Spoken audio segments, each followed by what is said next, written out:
It's a horror movie's job to scare the heck out of audiences, but sometimes a horror movie goes above and beyond the usual bounds of fear. That makes its way into a truly rarefied category, the scariest movies of all time. Welcome back to FilmShack.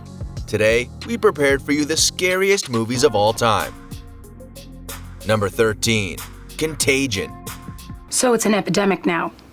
An epidemic of what? We sent samples to the CDC. In 72 hours, we'll know what it is, if we're lucky. Clearly, we're not lucky. Even before pandemic was the order of the day, Steven Soderbergh's Contagion was one of the scariest movies of all time. Told in Soderbergh's classic ensemble style, the movie follows a number of key players as a virus spreads across the globe. What started the rampage? A bit of infected pork prepared by a chef who didn't wash his hands. Cue global collapse. Scenes of overrun hospitals and mass graves fill Contagion's runtime. It's a viscerally painful film to watch. The senselessness of it is overwhelming. A minor bit of human inaction is to blame here, followed by waves of selfishness and anxiety. There is no monster to unmask, no killer to take down. There's just a mindless virus and a whole lot of humans indulging in their worst instincts. It's a terrifying story, and one that lingers long after the credits roll. Number 12. A Nightmare on Elm Street. Please, God. This is God. Being stalked by a serial killer is bad enough, but being stalked by one who murders people through their dreams is next level scary. So proceeds Wes Craven's A Nightmare on Elm Street. Freddy Krueger was once a neighborhood pedophile who was killed by a group of locals when his activities came to light. After they burned him up, they vowed to never speak of him again. Years go by, in which Krueger's spirit devises the ultimate revenge. He will murder the children of the people who murdered him. The use of dreams makes Nightmare a movie still capable of invoking actual nightmares. Their lack of logic throws all the normal rules of horror out the window. What do you do when the only way to avoid your monster, not sleeping, is physically impossible? Freddy Krueger is a movie monster unlike any other, and that's what makes this film a spine-tingling classic. Number 11. The Descent. Hello! Please! Is there anybody there? Hello! Neil Marshall's claustrophobic masterpiece, The Descent, is terrifying in premise alone. A group of besties get trapped in an undiscovered cave system with no apparent way out. That alone warrants inclusion on a list of the scariest movies of all time, but the horror increases exponentially when the women discover they're trapped with a horde of cannibalistic monsters who have evolved to live underground. Our heroines are forced to become their most primal selves in order to survive. The version of the movie that aired in the UK has a far bleaker ending than the one that eventually released in America. The women never actually make it out of the cave. Sarah hallucinates escaping, only for the closing shot to reveal just how deep down she is, and how slim her chances of escaping truly are, especially given the monsters closing in on her. Chilling. Number 10. The Conjuring.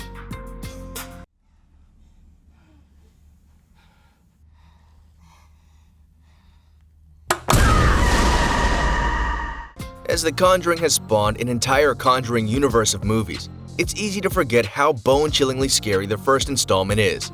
Introducing paranormal investigators Ed and Lorraine Warren as they investigate a possible poltergeist at a Rhode Island home, The Conjuring masterfully balances short-term scares with slow-burn narrative energy. Seriously, only a movie at the top of its game could weave together possessed dolls, secret passages, and centuries-old curses into a coherently terrifying ending. Director James Wan draws some truly chilling performances from the film's child actors, who do so well they improve everything around them. You'd think kids in peril might be a well-worn horror trope, but The Conjuring reminds you why it's a cliche in the first place. Kids make horror visceral.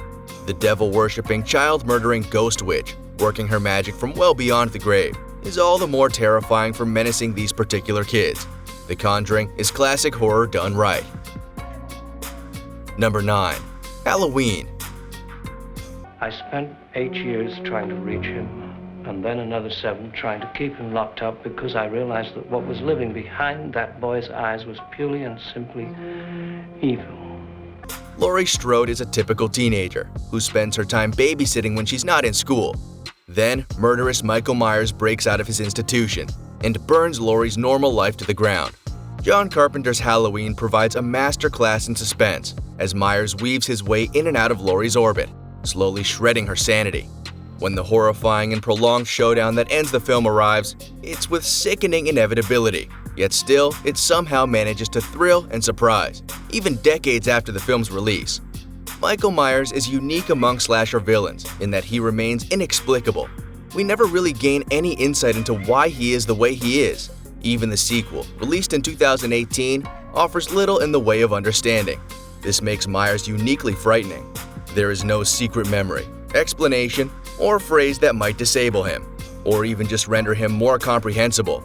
He is terror personified, and that makes for a classic movie. Number 8. CANDYMAN.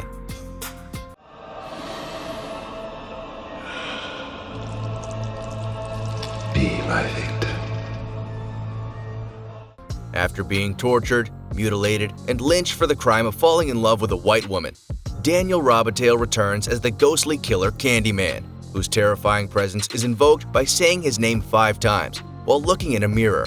His signature phrase, "Be my victim," is accompanied by swarms of bees that erupt from his body. He has a hook jammed into the raw flesh of his wrist.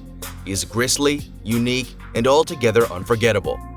Daniel Robitaille's tragic backstory remains a relevant indictment of American racism, while Tony Todd's commanding performance as the titular killer forms the rock-solid foundation the rest of the movie builds upon. CANDYMAN is one of the most complicated slasher movies around, weaving a web of violence, history, sorrow, and fruitless rage. It is a pained, frustrated howl of a movie, as cathartic and sorrowful as it is genuinely entertaining. Now that's horror. Number 7. The Strangers.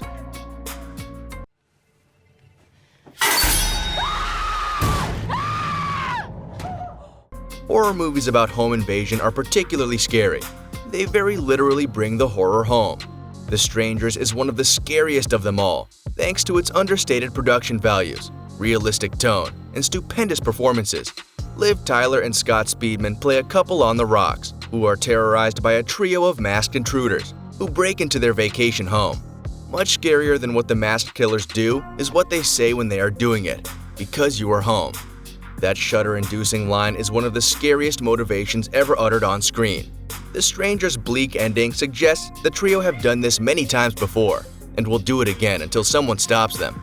They're more forces of nature than people, every element of humanity concealed behind their dissonant masks. They can't be stopped, understood, or reasoned with. They live to torment. End of story. Number 6. Open Water.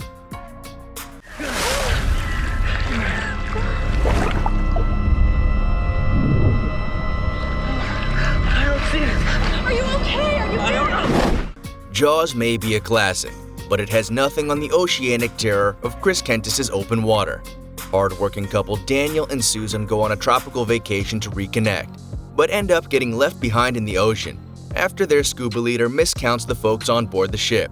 The couple spends days out in the open water. It's not long before the sharks begin circling, or before the two feel their strength begin to wane. If this premise doesn't scare the wetsuit off you on its own, consider this. It's based on a true story. Watching Daniel and Susan struggle to survive as the sharks get bolder and they grow more dehydrated is terrifying enough on its own. But to know that 2 people actually went through this, that's another level of horror entirely. The ending is as chilling and hopeless as it is quiet, and that makes it unforgettable. Number 5. The Babadook.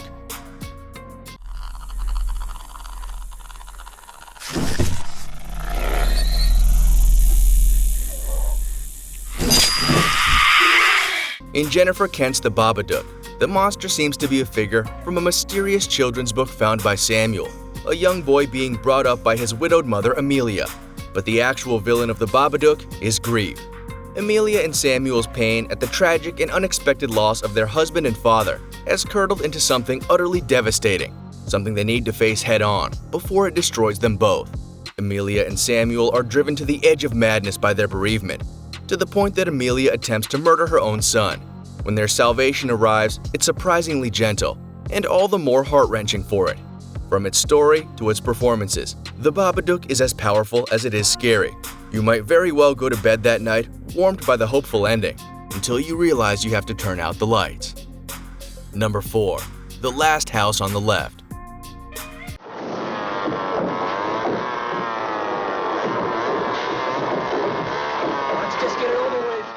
Wes Craven's The Last House on the Left is an absolutely brutal movie. After best friends Mari and Phyllis are kidnapped, sexually assaulted, and murdered by a group of escaped psychopaths, the killers decide to torment Mari's family. But the tables quickly turn once said family realizes that these people killed their daughter. They enact swift, gruesome, and totally unforgettable revenge. Estelle and John Collingwood exemplify good people gone bad, thanks to extenuating circumstances. Watching John take a chainsaw to the final murderer in plain sight of the sheriff is a truly striking horror movie moment for this reason. It's a powerful indictment of the evils regular folks might commit if pushed too far. The Last House on the Left puts the viewer in a uniquely uncomfortable position as a result, and a uniquely powerful one. At what point, the movie asks, does bloody catharsis become outright horror? Number 3. Poltergeist.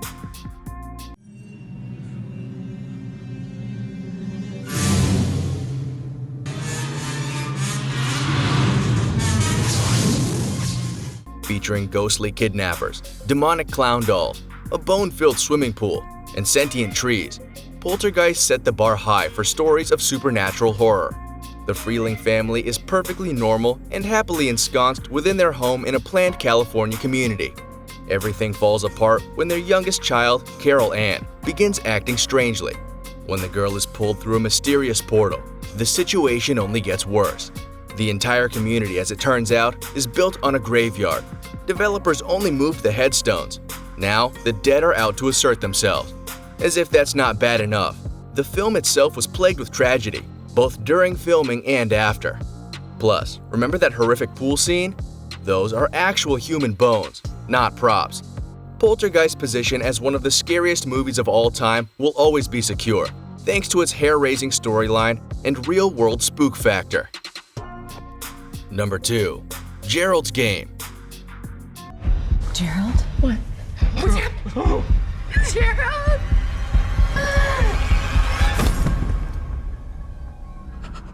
Mike Flanagan's adaptation of Gerald's Game, once considered Stephen King's most unfilmable novel, has multiple levels of fear going on at once. Jesse Burlingame's husband Gerald dies atop her in a remote cabin, leaving her handcuffed to the bed. The front door is open, allowing a dog to get in and begin eating Gerald's corpse.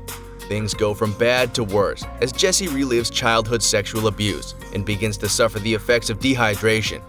Then, a mysterious man begins visiting her at night, who turns out not to be a hallucination, as Jesse wills herself to believe. Gerald's Game hits hard and fast, with moments of emotional agony, shocking gore, and sickening cruelty. In the hands of its capable director, it all works together to create a truly disturbing work of horror. Jesse survives her ordeal, but no viewer will ever forget how. Number 1. Get Out.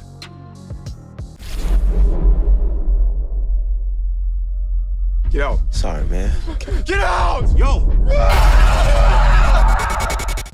Jordan Peele's Get Out is an unflinching look at race in America. Photographer Chris and his girlfriend Rose have traveled to her family's estate in upstate New York. Chris thinks he's Rose's first black boyfriend, but he's dreadfully wrong. The Armitage family are actually serial killers who transplant the brains of aging white folks into the bodies of the young, healthy black people they kidnap. The Armitage's perfect country home, their mannerly demeanor, and even their liberal politics are the cornerstone of Peele's scathing critique of whiteness in America. But even after Chris manages to escape their clutches, he is confronted with the flashing lights of a police car. Audiences hold their breath, wondering if Chris, who has just survived monsters, will be murdered by the police. This haunting end makes Get Out one of the scariest movies ever, and a devastating exploration of systemic bigotry. We would like to invite you to share your opinion with us. Do you agree with our list? Don't forget to subscribe to our channel and turn on the notification bell. Thank you for watching, and we will see you in the next video. Bye!